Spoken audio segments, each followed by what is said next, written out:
Now, in chapter 7, we are going to discuss about the lifelines of national economy. The lifelines of national economy means the most important organs for our national economy.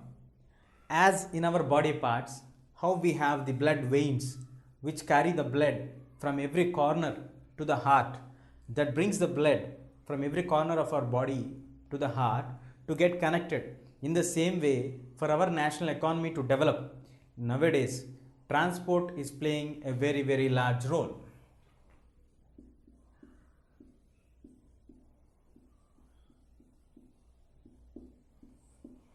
Transport, if you remember about transport, prior to the 18th century, before the discovery of science and invention or modern technology, earlier we used to restrain ourselves to few villages, few regions, because that time traveling was a very difficult task.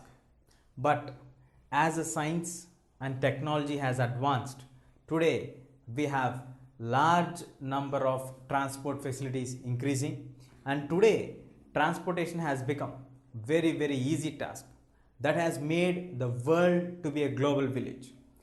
Earlier we used to have difficulty to travel from one corner to the other corner of a state or a country, but as the time passed, with the inventions of modernization of transport system, today you have various means of transport, the fastest means of transport, which can make us to understand, or which can make us to travel very fast and very quickly to reach our destinations.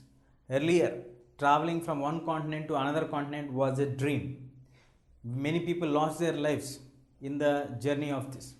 When Vasco da Gama started his journey to discover a sea route to India, he started his journey with around some 3,000 people, but he was able to reach back to his home destination with a few hundreds of people. He started in 2 ships, but he was able to get back only in 1 ship. So there are really practical problems, and it took nearly 3 to 4 years for him to travel, to rediscover, and again to get back. But today, within a span of hours, we can definitely get back to the previous destinations. In this way, we can definitely try to get some good approaches towards transport. Today, actually, the entire world has become a global village. Today, you can travel from one corner to another corner, any place, with fastest means of communication. So, transportation is very important, because if transportation facilities are provided, the transport of the raw materials becomes very easy.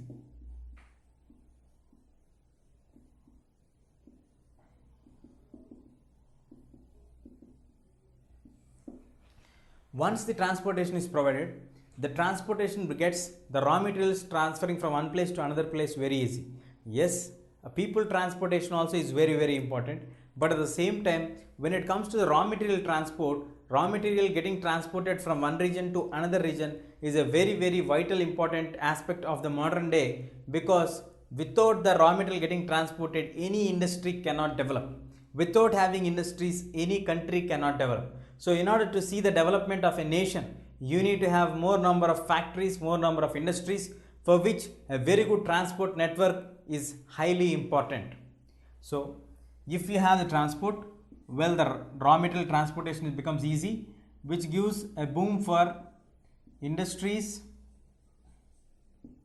or factories. So once the industries and the factories are getting its boom, and finally it reaches to its destination, then the country will automatically come into the lines of progress. Once a large number of industries, large number of factories are established in the country with good transport system, it automatically provides employment for the people. This brings the employment opportunities.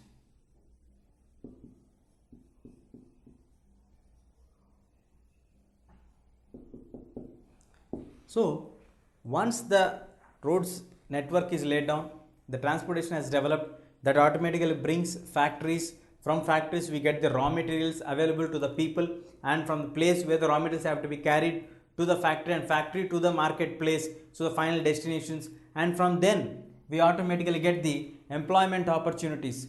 Once the employment opportunities are generated for the people to work, instead of getting dependent on the regular basic occupations like agriculture, people get transformed from the basic structure of occupations to the secondary category of occupations where industries and factories are coming in that category. Then automatically the standard of living of the people becomes stable and higher than the previous levels. And it also gets another type of employment called transport services.